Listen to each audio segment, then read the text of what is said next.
All right, so nonetheless, from coaches to casuals, grassroots to the league, this is Open Gym. Again, we kind of just chopping it up. I'll lead off with this question. The season for a lot of people have already ended.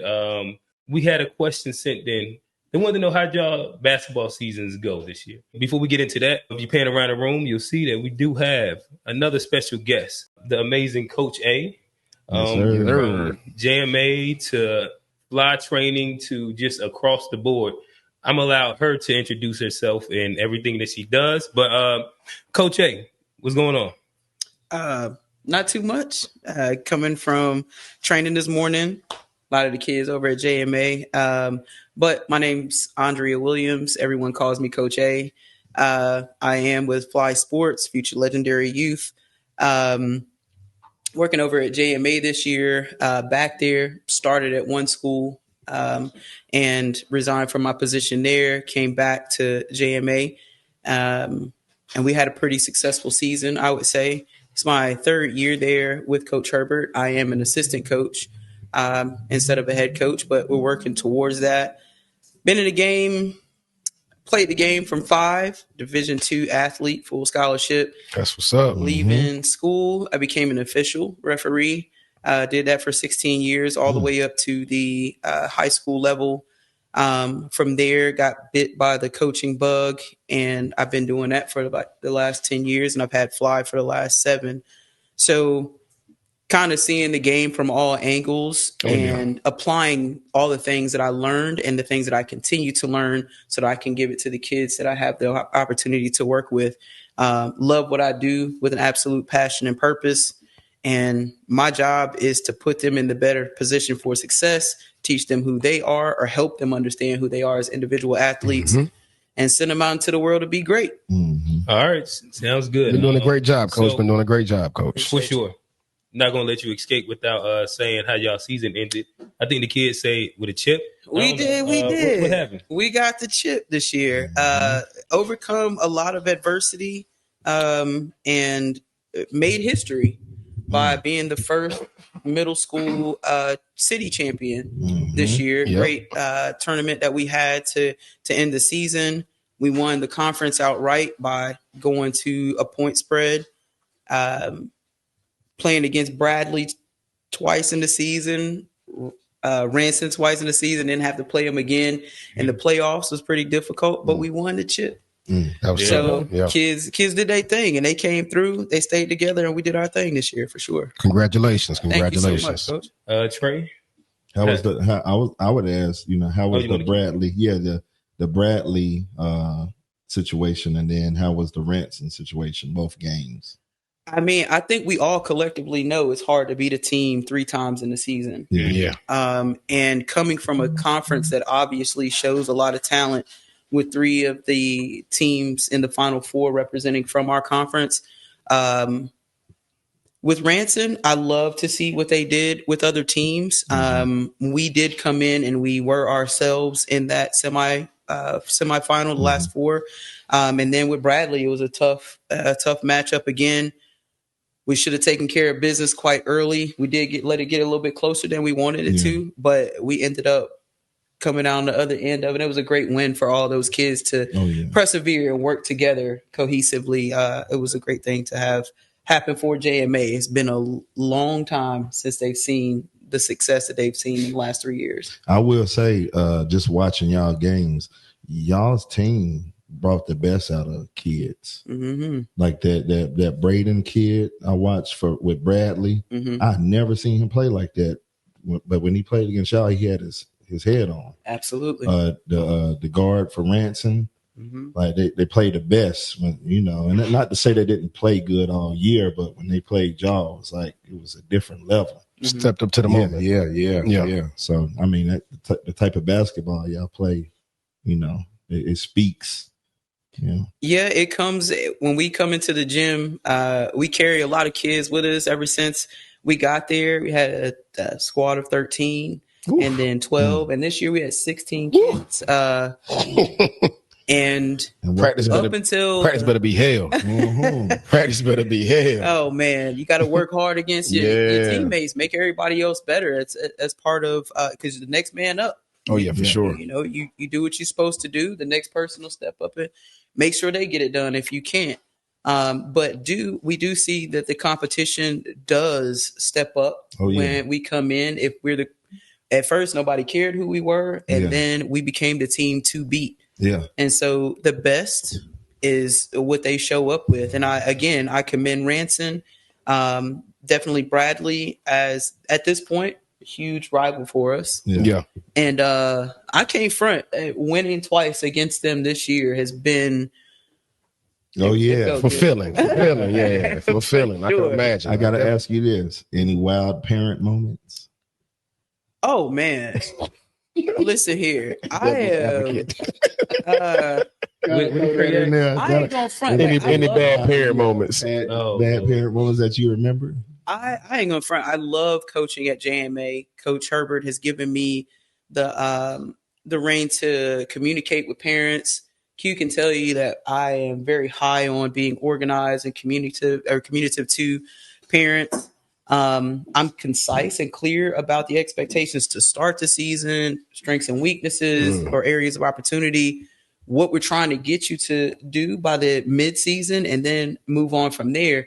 Some parents come in with an idea that their kids are, I wouldn't say better than they think. They're not playing the position in basketball the way that I would say, especially from the point guard to guard positions. Yeah. You know, everybody want to go one-on-one, dribble 1,000 times. Yeah. When you see my Instagram stories, we're talking about point guards. We're talking about Kyrie Irving, who brings the ball to the front court and can score in 3 dribbles, going through the entire defense. Yep. Now, does he dribble a lot sometimes? Yeah, but he has his moments. Have moments for that, and people don't understand that. And some parents, especially the dads, that's a thing. Me, being a woman, teaching boys, the dads, they'll say some things. How is that? Was it challenging? Like, did you have to kind of buck up some? Because the woman and man thing. I find honestly that my organized approach, me being able to say, this is what I see in your kid, here's where I feel we should be already, and where we need to be going within this season, it kind of makes them settle down. Like, dang, like she actually is paying attention, and she's a pretty daggum good coach with direction. It's not whimsical. It's not without a purpose. But some of them, I mean, honestly, they won't like me because they're accustomed to their kids just having the ball in their hands a lot. But what college basketball team do you see the point guard dribble more than 2 times? They're a fast team. Right. They don't get the basketball out there. We definitely talked about that, especially with having the one on here who's a point guard himself. I'm a point guard myself. We definitely have discussed, what it takes to be an efficient point guard. But I mean, to allude to your point, I can imagine just how it is to try to meet the expectations of someone that you don't even know, when it comes to being like a woman coach and everything, especially coaching young men. But I feel like you also speak from a perspective of myself. It's like being a trainer and a coach. So you can give both sides of what's going on, because as you're observing the play, you're also acknowledging what's needed to be better. So I feel like regardless if it comes from a female, male, whatever, truth is truth. Numbers is numbers. And I guess this probably makes for a good segue. We'll get into y'all seasons in a little bit.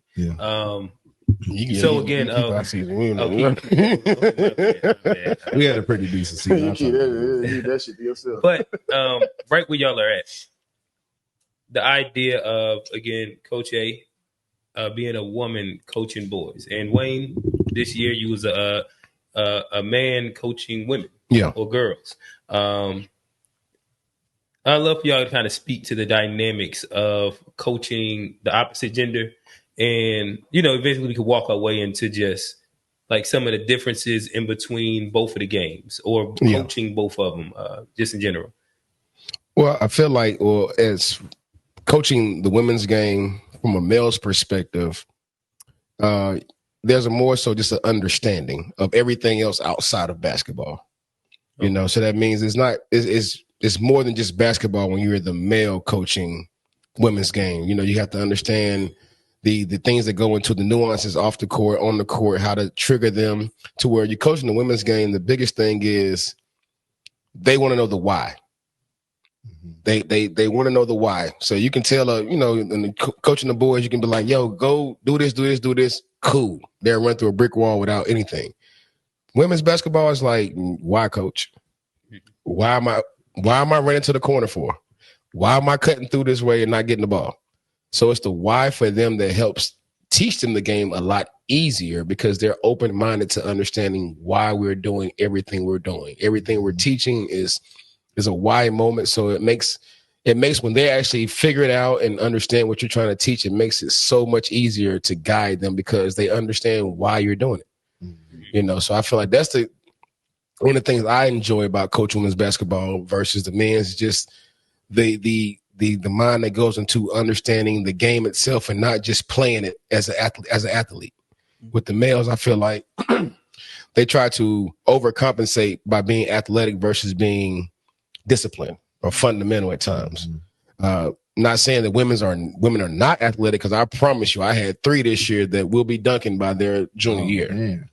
I mean, touch, smacking backboard and everything. So athleticism is not the biggest difference as it was back in the day or previously or from the outside looking in. Yeah, athleticism is more so there as well. It just comes from a different aspect, a different level of it though. But I feel like the biggest thing with women's coaching them is them understand the why of what we're doing, everything. Now, let me ask you this, Wayne. I'm going to let Coach A go. Yeah. But I know somebody that coached girls. I haven't per se. Yeah. And he said he ain't going back to coaching boys because he said that what you just said, and that probably explains why the girls' game is more interesting, a little bit more intriguing, because with wanting to know the details on why you're going to play different. Are you going to play a more detailed game? Yeah. Just like think he know everything. You call a play and you tell him to pin down and he do something else. Yeah. Well, I feel like a lot more of recently, and I say recently, COVID has been like a point that we can kind of point in life, you know what I mean? Yeah. But I say since COVID, what I realized is that, and kind of what you're saying is like once they get the why, the game has become more interesting because, like you say, they're not bucking the system. Yeah, you know what I mean.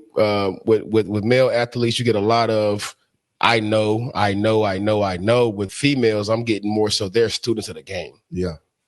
Students of the game, because a lot of them may not have the background of playing. It may be a background of being just parents being an athlete. Yeah. Mom may have ran track, dad may have played football, but just the athleticism is there. But the need to want to be a student of the game is what makes the women's game a lot more intriguing. Like you think about it, the last 3 March Madness NCAA tournaments for women have been the most watched. Yeah. Yeah. In history. Yeah. Like every single game from round 32 all the way to the championship game, you cut it on, you're getting to the wire game where you're on the edge of your seat, you're getting good basketball. And, I'm saying it's not just because of Caitlin Clark. Nah, it's not just because of Caitlin Clark. But nah, she's a beast though. Yeah. Don't get it twisted. Don't get it twisted. So magic question. Are you going back? You'll go back to boys or you stay on with girls? Well, you gonna do both? Far as one thing I would say. You gave him the out. Which one you right. He did give me out. He gave me out. I don't know. Well, I feel like more than anything right now, my feet are planted in the women's game as far as high school. Okay. My feet are planted, so sternly, 10 toes down right now. When you get your first head coaching job, right now you're saying it'll be a woman. Girls. Yes, sir. Okay. Yes, sir. Coach A? I'm on the opposite end of that spectrum. I do absolutely agree with the girls needing to understand the why. Yeah. If you think about it quite naturally with your son, when I was coaching him very small, there were boys and girls in there. Mm-hmm. And a lot of what we understand in the social realm of things, boys know how to do this because they're boys. Girls know how to do this because they're girls. If you put a boy in the kitchen and ask him to cook something, there wouldn't be an assumption that he knows. Yeah. Right? He would be looking for more instructions because there's no assumption of knowledge there. Yeah. Correct. Part of I wouldn't say male ego, but their upbringing, the assumption is sports. Yeah. And so they go with They know. But if you ask them the why, they typically don't have know. an idea. Yeah. Right. And so at the middle school level, working with boys, I've been able to break down the why of that. The motto for my business is adding IQ to athleticism. So Interesting. you really understanding it instead of just being able to play it. Yeah. Now, is it a beautiful thing? The women's basketball game where you can see a Malaysia Fuwale who comes down with all the athleticism. But then you recognize, like, she'll do a behind the back pass that they'll say nobody's ready for. Boys are always looking to score. Yeah. So no matter when they're running to the rim, they waiting on that pass. Yeah. With girls, the fundamental thing is to follow, ready for the rebound and the putback. Yeah. So a lot of that was being mishandled. But at this junction, I think for teams like USC Gamecocks, they're doing a great job with allowing for that meddling, like the mesh of athleticism and IQ. Not just, you take a team like Huff. When I was over at Hopewell, they could beat us. We had all the athleticism of coaching girls, but they would do all the X's and O's and would beat us that way, right? But moving over into the boys' game, I had to understand sometimes you just got to let them go run through the brick wall. And I didn't really understand that. But at this point, motivating them has become a nuance for me. Understanding how they think and feel after basketball games instead of letting them clam up, them talking about their feelings, what they understood, didn't understand. Yeah, that's a big difference. That works. That's because on the female side, it's like, can you tone it down about how you feel about everything? You know what I mean? Because it's like we're gonna get there. Yo, coach, I feel like, and but with the guys, they'll take something and keep it with them for a whole week or so. You really have to dive into the why you feel that way for them. Right. I kind of goes into that. That first we did. Taking back the time to, after a game, letting them de-escalate, giving that 12 to 24-hour period to let them de-escalate before you even question about the game. Yeah. I had to learn a lesson this year, standing in the head coaching position. After a game, we won, I think, by 30 some odd points. We played a great game. Yeah. Had a parent immediately ask me as I'm going to the locker room, why didn't my son, he's like, why didn't my son get to play? And I'm I immediately said, it's because he doesn't know where he's supposed to be ever. And I walked away, and I still had to address the other kids. Now, I thought I was one of those. That's a boss move. No, but look, that's why they say 24-hour rule. And let me tell you, I thought that didn't apply to me. But I realized that I went in, I talked to the boys, I came back out, and then I talked to the father again. Yeah. And then I recognized my adrenaline is going so high, and everything that I was just watching, I have to respond to it quickly. Yeah. So I responded to the parents that way. Parent that way. That's why 24-hour rule is. I don't mean to interrupt you. Because I parents, for sure. If you're watching this, that's why the 24-hour rule is needed. Because you never know. It could have been a tough loss, or she's riding high off the victory, and you come up and you ask that. And that's not team basketball. You ask about an individual. So that coach, how you think that coach going to respond? So parents, just please. Okay, get back to it. I had to throw that in there. Disclaimer notice. And it's both ways. The adrenaline runs high, and you're going to be sharp with your rhetoric, and it may seem and come across offensive. I am all love.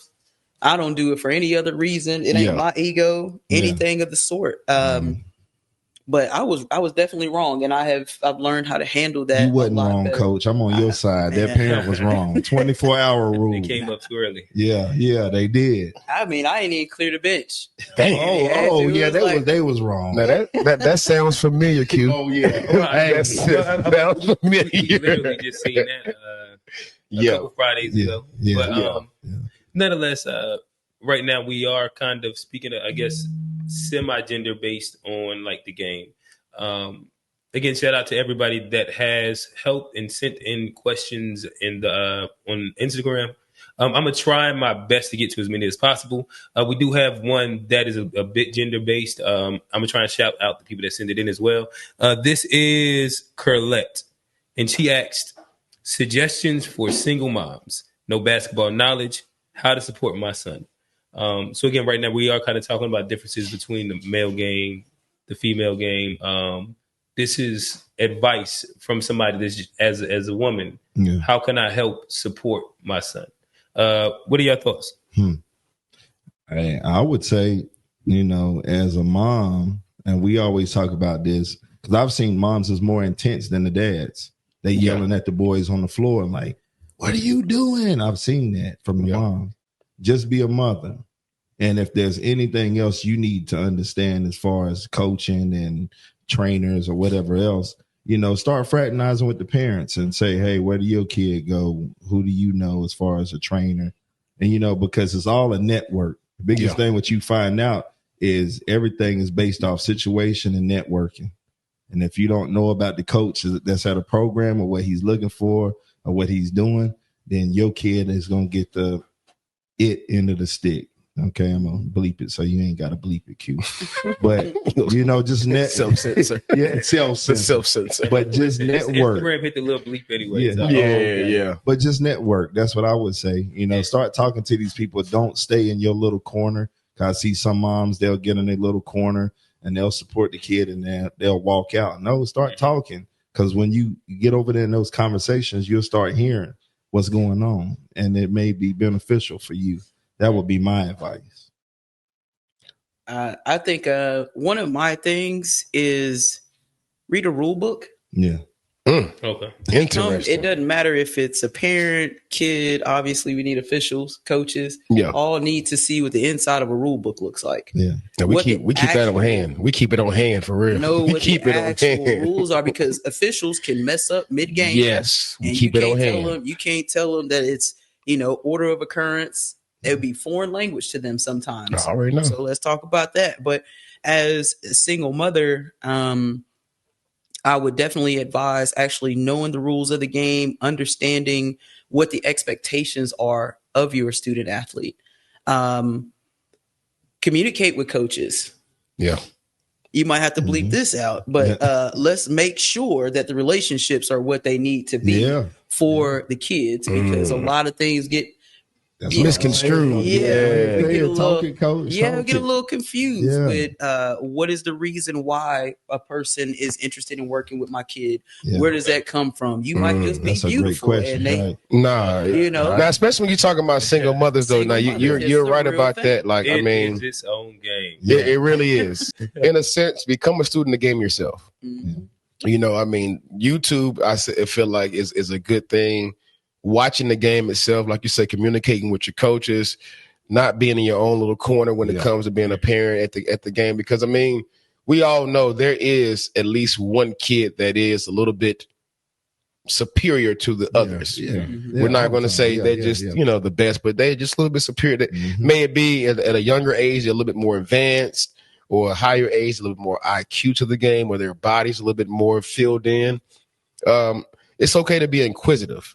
And also, it's on the flip side of that, for the parents that have those superior athletes or kids, don't be so standoffish to where you can't communicate and you put yourself on a pedestal to where a parent is trying to learn how to get there. Yeah. So let's not put ourselves, and I'm saying everyone in general, don't put yourself above anyone when it comes to being a parent, because when it all boils down to it, you ain't the athlete. Right. Now, you may have helped produce the athlete, but you're not the athlete. Right. So let's not put ourselves above that parent that's trying to learn how to even get to where you are. Yeah. And you may be on level 2 where there's 10 levels to it. You know what I mean? But at that time, that parent just sees you as a level above them. Yeah. So don't put yourself in a position to where you're so standoffish to where you can't help someone out, be an ear to someone, or be even a person that can recommend them to someone else.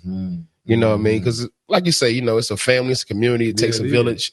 So let's not get to a point where we're putting ourselves as parents above other parents just because our kid may be a little bit more superior, more athletic, a little bit more advanced at this time. Or got more clout. Or more clout, because we all know we all know that race could catch up a whole different way. Man, it can. That get humble real quick. What? Yeah. That race can catch up very different. High school. Yeah.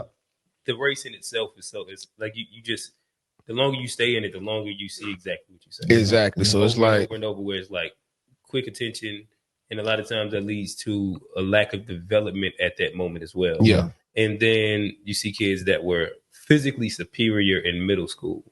Mm-hmm. And then once high school hits 10th, 11th grade, and you're on the same like you see a lot of kids that end up making the jump, and a lot of times those kids don't necessarily develop as much because they leaned on like superiority when it came to like physicality at a young age.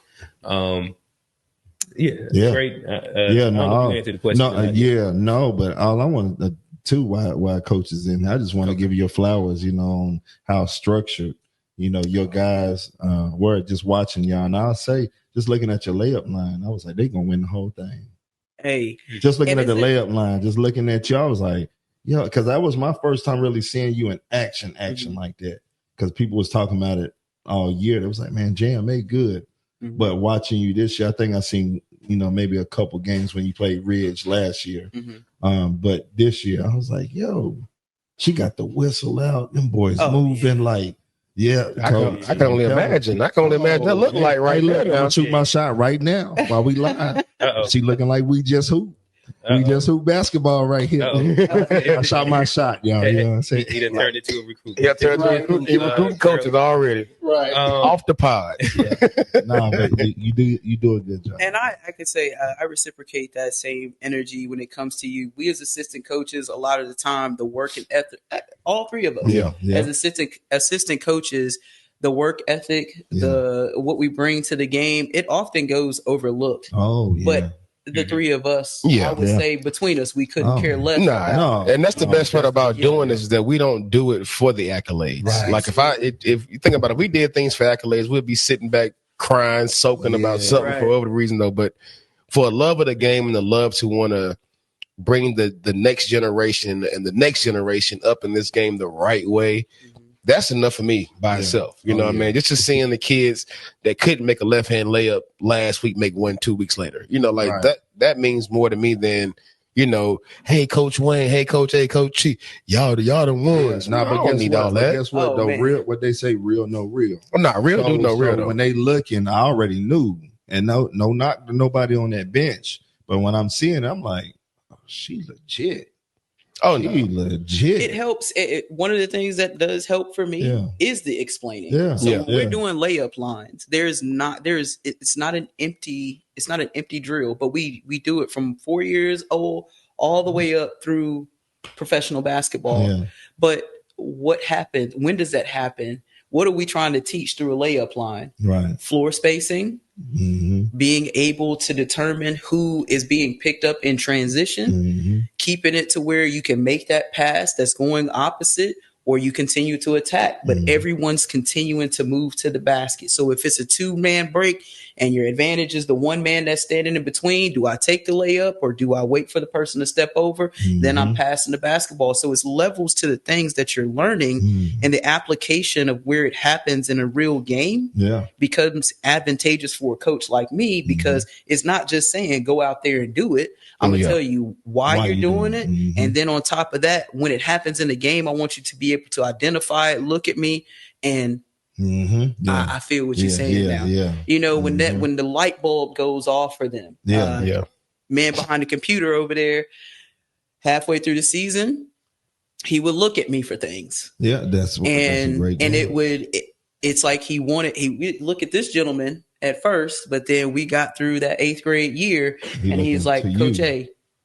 And then it's a heartbreak situation when a person like me as a coach lets a young man down when he looks at me for an answer, and the referees that we'll probably talk about a little later on had me distracted, and I let him down. You know what I mean? So and taking ownership of that. Yeah. Being able to say, hey, I made a mistake. I need to get better. So I'm never going to be consumed with another official. My babies are who I'm coaching. I can't coach this ref over here. Yeah, that's tough. I like that. So I guess that was the perfect segue. I throw it inside like a clickbaity way, and then we can get into it, just our experiences. Do refs really be throwing games? This is coming from somebody. You said she had the whistle out. She's also previously, as she's explained, had a different whistle. You've had the stripes and the whistle before as well. Yeah. You did years as a coach. I know that you are also a heavy advocate for getting new basketball minds into reffing as well. Yeah. And I guess I'll ask, do refs really be throwing games? I have never in my entire career have had a partner, whether it be a 3-man group or a 2-man. I've never had someone that can I say they're lazy? They're not getting to their spots. They may not want to be there. They may be ready to go home. Mm-hmm. Right. That Bradley game where we're closing down and I'm telling him to go jab towards the sideline and then attack his hip. He did exactly what I told him to do. That trail judge didn't call a thing, but he's ready to go home. Yeah, especially when you're overworking the referees too, though. Right. Yeah. I just left the gym over at JMA where they got HYAA. Oh, I probably shouldn't say that. Right. But got their league going. Yeah. And then they're there all day, the same officials. So you got to think about all day. Game 1 and game 10 are not going to be refereed the same way. They're ready to go home. With me, I mean, myself and a couple other refs, I feel like we were in shape, and we would say, "Hey, I don't have enough to keep going." Yeah. It's more than just grabbing a check. Yeah. But will I say that I feel like the referees throw the game? No. But as an official, I have seen where, again, they're ready to go home. And then to your point that you were making earlier, you got to know how to talk to them. Yeah. Because if they can get on the side where they dislike you for a particular reason, they're going to hold that and they're going to call. And you can see where their calls are going in that direction. You want to know what I was told a couple of years into coaching? Treat them like you treat the police when they pull you over. That's a good Don't one. Say, because why you pull me over? You know what I'm saying? You gotta sugarcoat. They say, and look, it do, because when I start asking them questions, and like Wayne said, I'll ask them a question, but I'll ask it not in a like a challenge, a condescending way. Come on now. But let's be real. Who typically goes to officiate? The guy, the girl who couldn't play the game. Yep. The person who didn't have the accolades in the sport. Yeah, right. The person who doesn't love basketball. So the person that loves authority. That's what they already got a chip. That's what gets me is the authority. That sound just like the police, which is the same situation. We know that when we've all gone to school and you look at that guy, that woman that became a police officer, you know why? Why? Because they think that they're getting respect from that position. And that's why I implore kids that played the game, be brave, go out there and do it. Like as soon as I quit playing basketball, I went into officiating, and I didn't care. My biggest goal in officiating was allowing for the kids to understand that all authoritative figures aren't like that. Yeah. Right. People with authority, you can have a conversation with me, baby. I don't care. Yeah. That's why a lot of the kids end up calling me coach instead of Miss Ref. Yeah. You know, and it's not like I'm coaching them through anything, but I have respect for what they're doing. I respect that they have a voice. They have questions.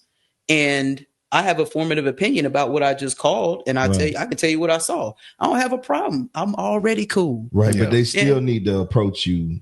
With respect. Right. Because I've heard kids just be out of pocket.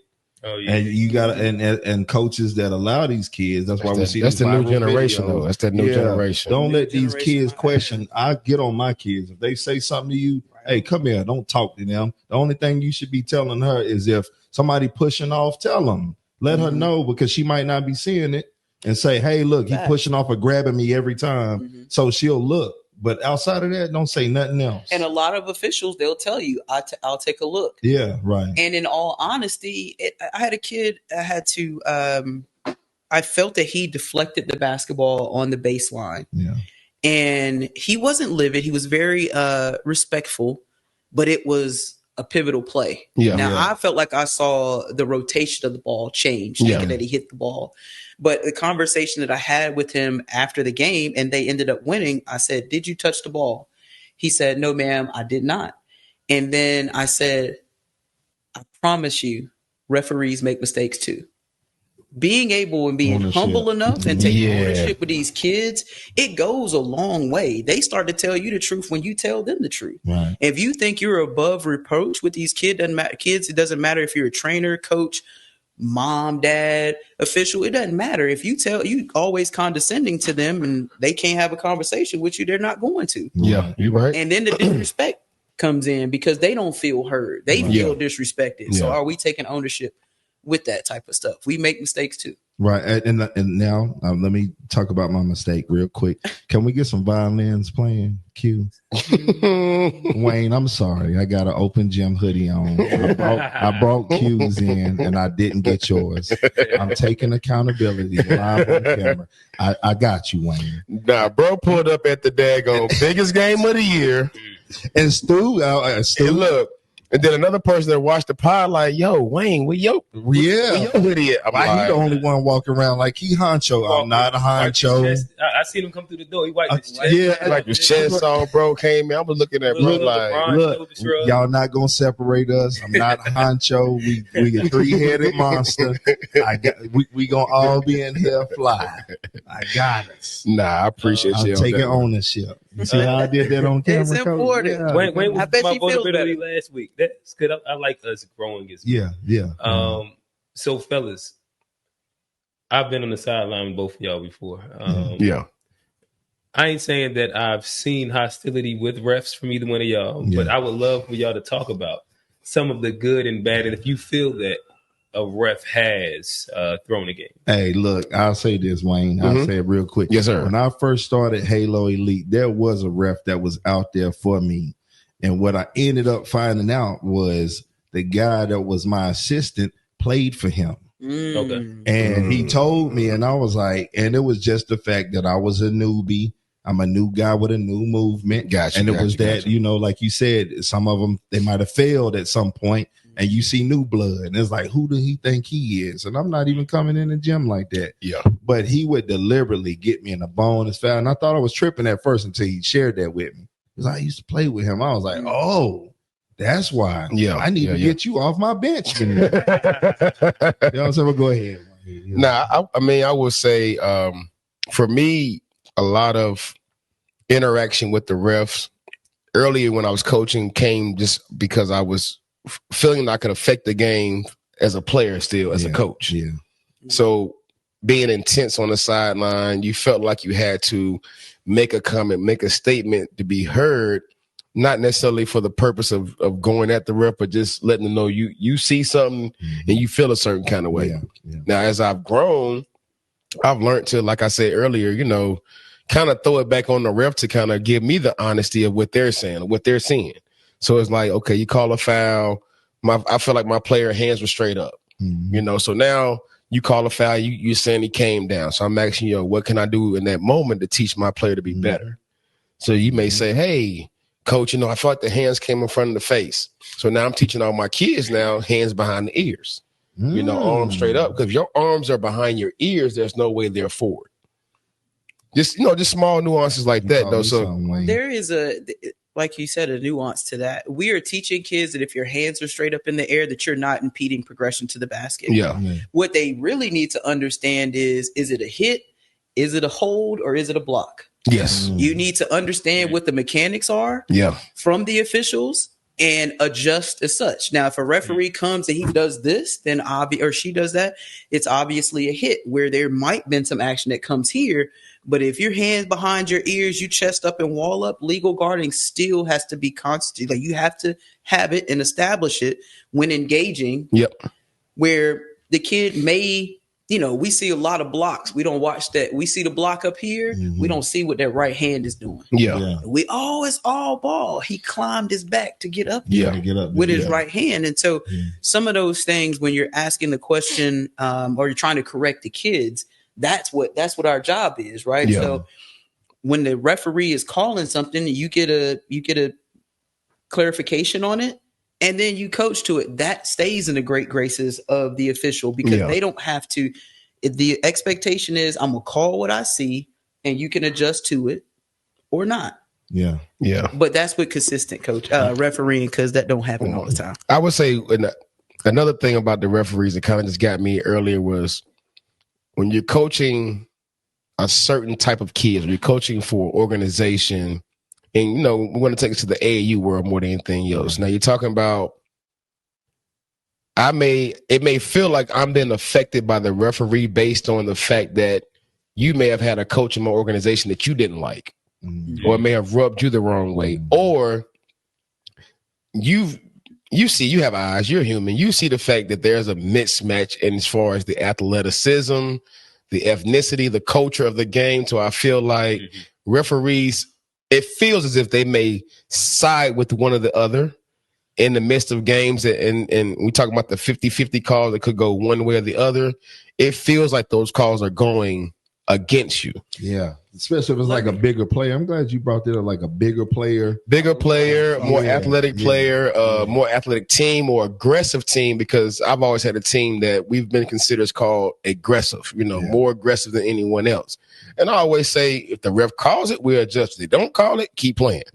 Yeah. And that's always, how I looked at it, though. But is there any substance to being judged off of an organization, off their players, or just looking at the eye test of the game? Sometimes it may feel that way, and I may be wrong. But I feel like a lot of coaches feel that way, especially in that AAU world. High school's a little bit different because you're looking at more of a general sense. You get different referees, but we talking about AAU. You talking about my organization did this tournament 4 years in a row. So you've seen 4 different versions of us. Yeah. And, and my version may have tipped the scale for you. Like, you know what? I'm getting tired of these motherfuckers coming in here. Bigger, and I feel like they targeting my kids. So is there any substance to that? I'm sorry. No, I was just going to add a small extra to what you were saying. I don't want to give you too many questions, but I think another example is when you do have bigger kids. Yeah. So, and sometimes they get killed. Oh man, they don't call nothing for nothing at all. Or vice versa, they get the early fouls because they look like they're being stronger, or they just more stronger, or just bigger, and so a bump against them should be nothing, but you're calling a block. But you wouldn't call that same block for the smaller kid in that same exact spot, though. So Oh yeah, Coach A. I would definitely say that you guys are not wrong about that. Okay. I love the game, and so I don't feel what I'm about to say is disrespectful to anybody in the game. Yeah. But yes, when we have to go to these clinics, I have been in spaces where they say, let the more athletic kid go for the try and hold your whistle. It was true. It's true. So we went out tripping. And look, I'm glad you're saying that, Coach, because I say a lot of stuff. Like I say, people gonna feel what they feel about me saying that. But it's the truth. Okay. It's not dry snitching either. Look, it is. Look, man, I be on here saying something. I ain't mean to interrupt you. Oh no. But sometimes I get home and I be like, damn, was I tripping? I can say, again, giving you your flowers. I saw you coach this year, and I thought it was beautiful the way that you and your head coach, the way that you were effective in communicating with different players on the floor. Yeah. Your voice was just as loud and heard and responded to. Thank you, Coach. But when it came down to a game in particular that I'm watching, and us as a staff, we're looking at each other like what? That's inconsistent as it gets. Man. And that's what kills the coach. That's the only thing I want. If you're going to be consistently good, be consistently good. If you're going to be consistently bad, be consistently bad. So I wasn't tripping. You absolutely were not tripping. Okay. In my opinion, I am not one of those. I don't want to leave it to the official, but sometimes when you are playing you're playing, the kids have almost neck and neck athleticism, IQ, effort, energy, all of it, and then you've got both coaching staffs, they're neck and neck. Yeah, right. You got to let the babies decide and the coaches decide. Right. You don't make a switch from it being a 2-point game. You call it, you wait for it to go, then you hope for that whistle. Now it's a 5-point game. Then you don't let you know it's an 8-point game.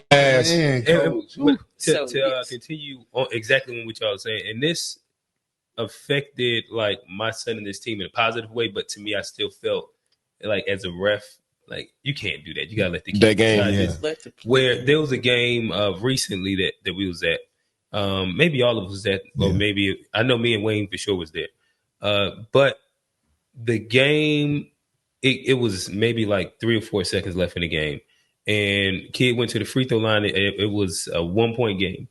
Missed the first one, made the second one, tie game. But then you see, and the ref, he called lane violation. Lane violation. But you go back to the film, Man, that player did. He did. And both players from both teams crossed the line, 3-point line first. Yeah, they both were trying to. But it was also the possession of the home team. So if they called the way they called it, if they called the way they're supposed to call it, it still would have been the home team's ball.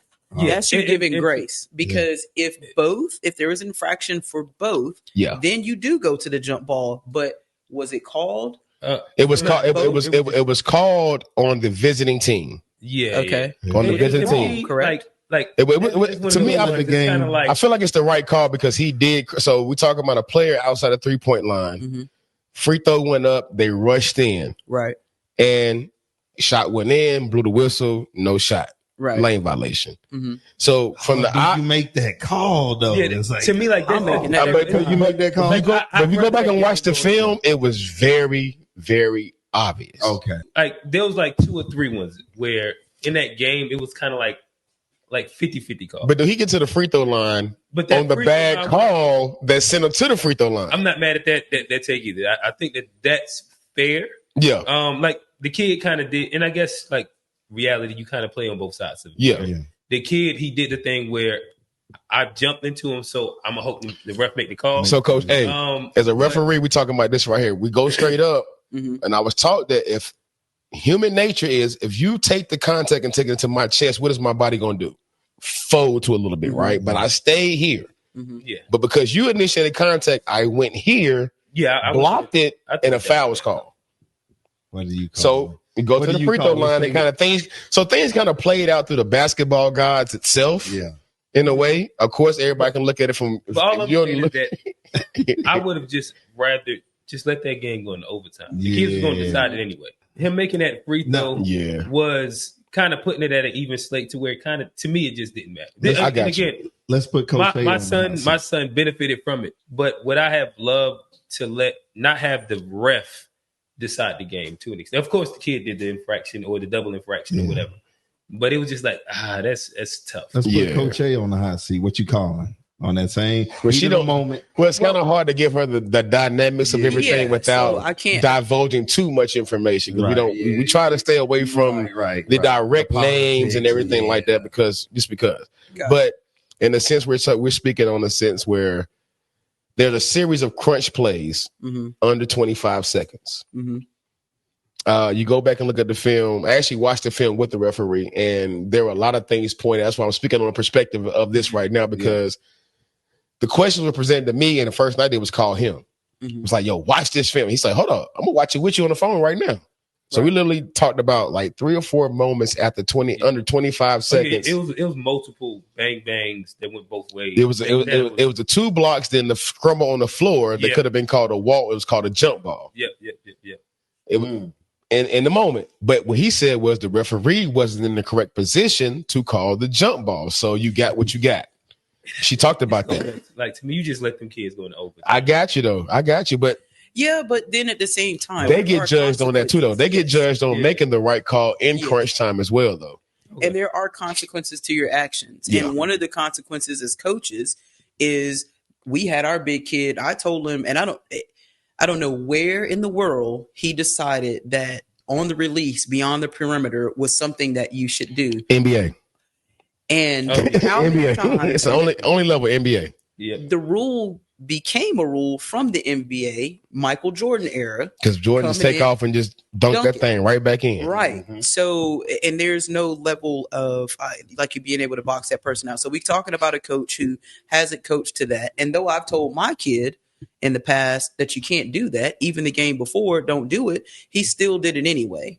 So there was a coachable moment there, but as an official, I'm also not allowing for a kid to continue to do something like that through the game. Yeah. If they do it when I'm saying, hey, if I say watch yourself in the lane, if I say hands, you have to respond. I'm not coaching you. I'm just telling you what I see. And so I'm trying to do my best to make sure that it's even killed. But like you said, it was maybe bang, bang. The kid fell into it. If it's an unnatural movement and you're coming up into the person, that's an offensive foul most of the time. Or no call. Or no call. Yeah. Blarge, all those things that they say. But as coaches, I like we that term. definitely I like what is that? Hold on. It's a block charge. Yeah. And if you didn't notice this year, they have gone to calling the blarge where it's one or the other. More than likely, they're going to call it a charge. Hence the reason we seen Tuesday night. They had this, you have to stay abreast of what these people are talking about in their meetings every year. A couple years ago, it was an unnatural movement. Are you moving your hands like this, going up and over? You hit somebody across the bridge. You hear refs talk about like this. So hold on, we witnessed that. We witnessed a call like that, but it wasn't called any. Only thing, it wasn't called a foul. It was called a violation. So the kid from the home team caught the ball and went across here. That's all he did. Referee next to it he just blew the whistle and calls a violation. Yeah, he didn't call it. He didn't call a foul. So there was no contact with the defender? No contact was made. It was a violation that was called. You can almost call that as, I would say there is a stoppage of play there. I don't know why they would just call it a violation. You are kind of waiting on that contact. If you saw the women's game, LSU and Alabama the other day, where you had Flage, she goes in, she's guarding tight, but the kid comes all the way up with the ball. Across the face. And let's be honest, people are training that. Oh, no, for sure. That unnatural movement, which should be an intentional foul on the offensive player. Okay. We're not correcting those issues. We're actually teaching. You want him to clear your space? I'm gonna tell you to clear your space. But guess what? Out. Knock his teeth out from right here, because you're going across your body. And that's bringing very all the way from the hip all the way up. Yeah. There's nothing natural about it. And so like coaches get caught up in that situation. But back to Blarge, you have to think about kids' safety. For whatever reason, these kids don't know how to fall down. Yeah. And not get a concussion. Do you feel like there should be a restriction line in high school sports like there is in the NBA and college now? Absolutely, because you have to understand it. I mean, that when these kids, and you think about how they get to the basket most of the time these days, boom, boom, Euro step when they get close to the basket, and that knee-to-knee contact, especially with the defender who's standing there still, that knee is coming to the inside of their knee and is creating a lot of injury between injuries and then concussions. They're trying to move away from that, and maybe a restrictive line would help with that. I think that it would be less of it being left up to the referees to decide. And the reason why they did that in college and the NBA was to protect the bad knee injuries, that you standing straight up, someone falls down close to the basket, fall against the back of your knees, you hyperextend. So and I feel like also it gives more of a basis to how to call the blarge, because I feel like sometimes that charge is getting called. The basket is here, and I'm standing right up under the basket, and you're calling it charge. Like, I took off way outside the block, and I have nowhere to come down when my momentum. Exactly. Forward. But the question becomes: was that person legally guarding to begin with? Yeah. They don't just have that; they can't just stand anywhere on the floor. Well, that's why college has been more so calling the block, because they actually would put more emphasis on how to make that charge call, because they're saying, legally, you're not getting there in time before I gather my step. Because a charge supposed to be the fact I'm there before the gather, right? It's not necessarily that. Legal guarding, I think, needs to be revisited. That's a good question. People say things like her feet weren't set, his feet were set. It's your feet can be set, but legal guarding is constituted by your feet in the direction in which you are facing, and then also your chest. So the torso has nothing to do with your hands, right? Who is it? He plays, he'll wall up. He does his swivel step and he'll wall up. He plays great defense at the NBA level. Are you talking about Drew Holiday? Yes. Okay. Absolutely. It's very hard to get by him because he plays defense within the rules of defending, even when it seems that he's beat. Yeah. He can be completely moving. You can move what they call obliquely. That means you can move kind of to the back, or you can move side to side. You're legally able to do that, and you have a right on to the space on the floor, the same as the offensive player does. Right. Yeah. So when you're chest up and both my feet, I can cross them and they're still facing towards you. That's still considered legal guarding. Yes. Okay. So facing. Right. Yeah. So you always think about when you're coaching it, feet and torso. Hands have nothing to do with it. I can't extend my hands to defend, and I can't just reach my leg out there either. It's just a natural guarding position. And once kids kind of understand it, you see that they get a lot fewer fouls for sure. JT Heath, which is one of our phenomenal players over at JMA, he had an issue with fouling. He couldn't really, because he's so fast, he could get around almost without touching the person and go back the other way. But you have to understand what that looks like. You just lean to go like this. If there's any contact, we're gonna call it every single time. Yeah. It's a foul. So you got to beat them to the spot, and the spot belongs to you. We call that feet, chest to the ball. We teach feet, chest, ball. Yep. If I get my feet and my chest to the ball, I'm in legal guarding position. So if you're driving right, I'm trying to get my chest and feet there. Now, once I move in that direction and I can be in that space or acquire it before you get there, I'm legal. But if I lean to stop you, now it's a blocking foul because I'm impeding, not in a legal position. So I feel like the hardest thing for these kids to do now, as far as defensively, is guard the post. Yeah. Because you're no longer able to use an arm bar. Oh, wow. Since when? That's what I heard a ref say it in the game. The ref was like, we were sitting there, arm bar was close, we were arm up. Yeah. I mean, took one dribble. I was like, I haven't seen or heard that. Okay. So what are some? They was freestyling this hard. They were freestyling. That might have been a freestyle. Might have been a freestyle. So yes, what is a way that, I mean, I know we're diving into different things now, but so what is a way to guide a player to guard the post in high school basketball right now? Legally. I don't know where the arm bar. Okay, so the arm bar. Matter of fact, they call hand checking. They call hand checking. They were here and they called hand check. They said hands on. That's a tough one. I'd have to talk to some officials about that. I've never been in a gym where someone's calling it. Now, if the post player is at the high post and I ride you to the basket, that's different. When you've already gained an advantage to the basket, so I'm trying to slow you down and impede you from beating me. Yeah. But if I'm just taking my space and holding it, I'm not extending my forearm. No extension. Right, no extension, just here. I don't see where that's a foul. Basketball is a contact sport. Yes. You're going to touch each other. Two hands is going to be a foul every time. Yeah. But to go out there with the arm bar, I could be wrong, and I'll ask questions. And a great thing to pass along too, know some officials and stay in constant communication with them. Like you said, Coach Wayne, being able to get on the phone with somebody, let them run it through, and they're telling you what they see. I mean, I feel like that's a great advantage for coaches. And when stuff like that happens, again, have somebody to reach out that can tell you for sure. Yeah. Because I'd have to see that where that's. Yeah. And this is the great part of the podcast is where sometimes we kind of like surface level. Sometimes we get like really deep dives. And then sometimes we get like basketball nerdy. Yeah. And I think that we kind of like this was a great moment in which you just gave a lot of information. On multiple different parts of the game. Inside like a very basketball nerdy space where, shout out to all of our followers where we have like a really good spectrum of people that dive in and enjoy. I guess we probably got about like 40 minutes ish left. Probably do like some quick hitters and just run down different thoughts. So I'm gonna go with one of Coach A's questions that she did want us to talk about.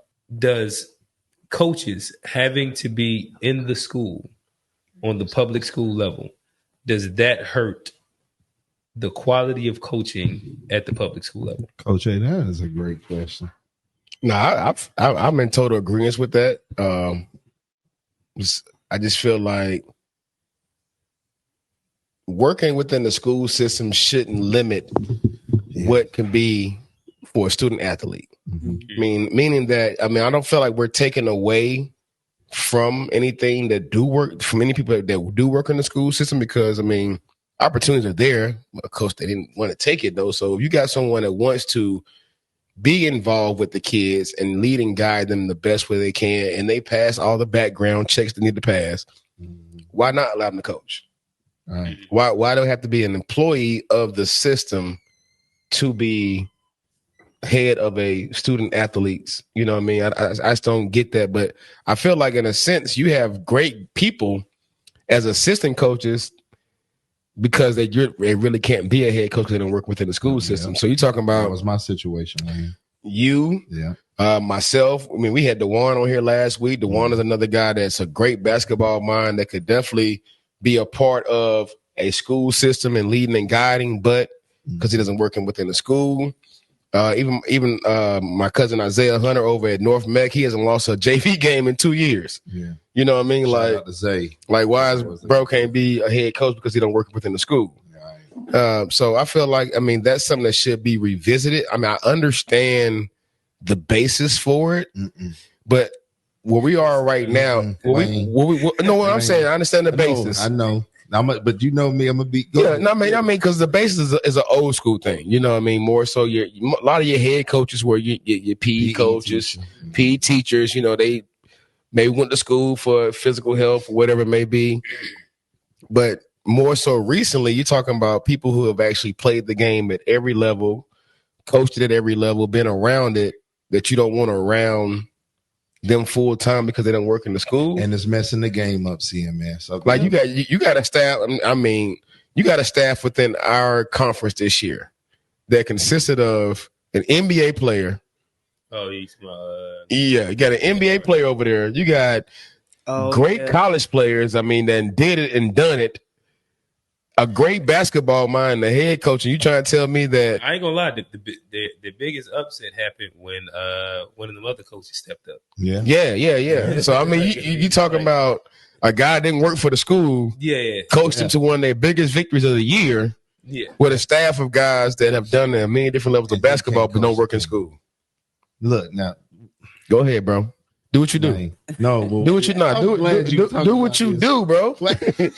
Call them out. Right. Look, CMS, we got to do better. We got to do better because the middle school level is where these kids are going to you. Yeah, at the high school level, and they're not being taught nothing. That's why I gave Coach A her flowers, because you can see the structure. I was like, man, she is just so good. Not to knock anybody else over there, but I'm just looking at what she's doing and how she got them in check, how she got them doing each drill. It's intense. I'm like, they're going to come out and play like that. I seen a clip where it was a guy talking about Kenny Smith. Yeah. And it was like Dean Smith came to look at him and watched his layup line and left. And everybody was like, what was that about? Is he not going to get recruited? Bro, it only take 30 seconds. He just wanted to see that he was like that in the layup line. And he knew what he was getting. He knew exactly what he was looking for. So CMS, you got to start getting qualified people in there. We don't need the science teacher, Mr. Jim Berger, that don't know nothing about basketball coaching these babies just because he worked at the school. Just because he worked at the school. We don't need that. Now we seen that. I want to say about 3 years ago. One of my kids was playing at a school and they played someone and they were beating them by like 50. I'm like, yo, who was the coach? Oh, he just a music teacher just standing there. We didn't have nobody to take over. Babies a disservice. Where I'm pretty sure if I would have known about that job, because it was one of the middle schools I went to, I'm in there. I got you, bro. Yeah. But because you're not advertising that way, you want to kind of put a chokehold on who you're looking at and what you're allowing is basically. You're doing your school, your sports a disjustice. Yeah, it is. Big time. Stop like the fact that you got to be an NFL player to go get a job at the school to coach the team, it doesn't make sense. You should be looking at these guys' resumes. I didn't think about that. Yeah. So does he have to be in the school? Yep. Oh, damn. So you're talking about you I gotta take a lesser position in life, in a sense. Yeah. Just to be able to lead and guide these young men the right way. And now, granted, every situation ain't like that. Yeah, but I say there's discrepancies. But there. it is. It's like, come on, man. Like, I've seen it. Like we played a team, and again, I am so supportive of. You hear me say it all the time. We in here. I'm supportive of the coaching community. I like to support every guy because I've been at where it was my first year, and now where I'm still learning, but I feel like I'm a little seasoned. I'm not all the way there, but I'm a little seasoned. But when you go and you walk in the gym, you be like, "That's the coach." Bro, come on, man. Bro, I missed out on the head coaching position because I didn't work in the school. Man. Oh, same here. Yeah, that's crazy. So, I mean, that's but crazy. It wasn't at all the schools that I applied. Yeah, I got you. So coming from this summer, where going into interviews, being hired as a head coach, but things happening with the staff, whether it be the AD leaving or the principal leaving, administrative things. I have to, I want to, not because I left because of that, because I'm one of those people that if I'm gonna head it up, we gotta be all on the same the same page. Yeah. But I do think that there's a huge disservice to our kids, our babies out here that I don't have a clear, concise reason as to why coaches don't get hired because they can't work in the building. But for me, I'm trying to build out a business plan where it's advantageous to both the school and the coaches. We already know we get probably 15 cents on the hour, and that's no exaggeration. Yeah. We're probably, for all the postseason that we do, preseason and post. Think about, we do, I mean, in a good program, you're doing this 10 months out of the year. Right. Yeah. And so and you're only paid for 3. Right. So when people like myself, we own a whole a business, is training. Give me gym space. We just hoop. Let's. We just hoop. Yeah, we just did our thing. I'll shoot my shot, coach. Keep talking yourself, coach. I'm being funny. You have to compensate people. You have to make them feel appreciated. You know, it's coaches that can go out and get an assistant college coaching job right now that can't get a high school job. Coach, can I expound on what you just said? Yes, sir. The compensation programs got to do better. Don't get people like a Coach A or myself or Coach Wayne or even a Coach Q, because Q did it once upon a time. He's going to come back to the sideline. But don't use these people and burn them out. Give them a stipend and give them something. Don't say you just volunteering. That's baloney. Stop doing that. Well, as a North Carolina, you have to appreciate the fact that, for one, you're titled the Hoop State. Right. For two, you are a great football state. You're a great baseball state, a great track state.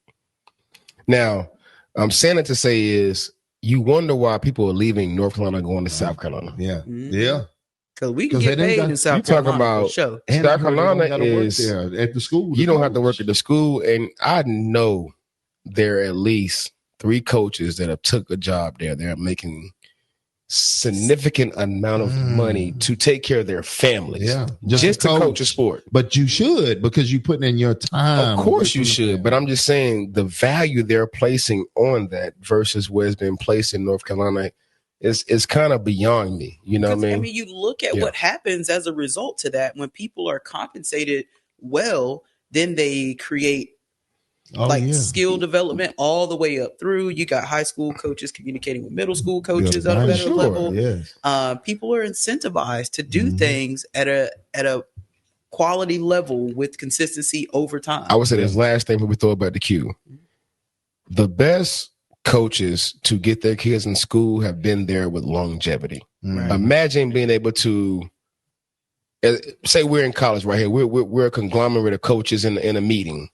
Hey, what y'all doing about North Carolina? Oh, I can reach out to Coach Smith, and he gonna, he always got something. He done had something for me the last 15 years. Yep. Right. You don't have that now to where, someone has been in that tenure for so long. I mean, maybe 2 or 3, 4 jobs, but for the majority, they're basically a merry-go-round. Mm-hmm. So to where it comes to recruiting and getting kids in school, we talk about this a lot where I'm at and with my coach is, what are they doing for you? They may win championships, but what are they doing for you?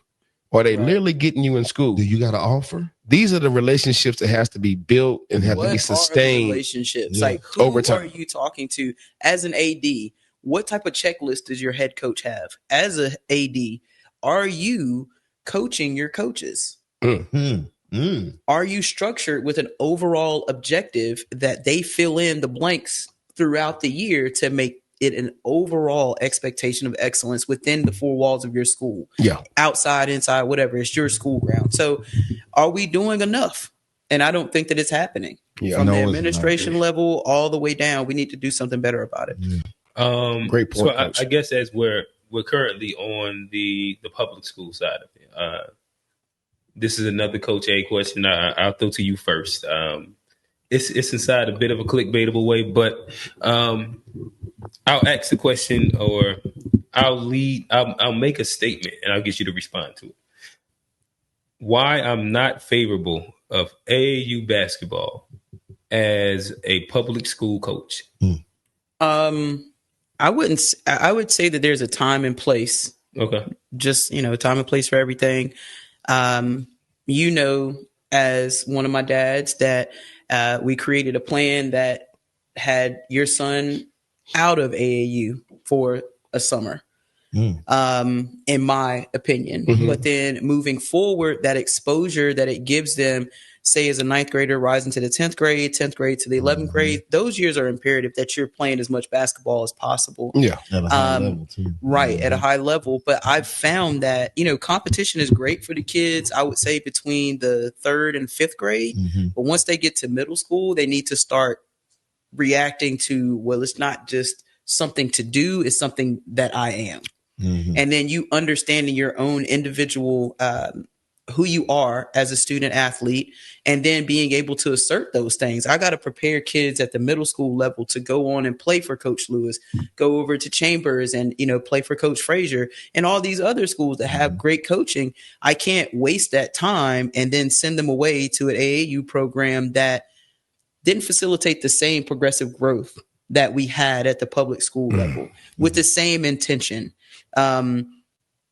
I think that winning is a byproduct of doing the right things by our kids. And a lot of times in those areas, the winning, it ain't even a byproduct of it, because you just out there roll the ball out. We practice 2 days and then we go play 8 basketball games.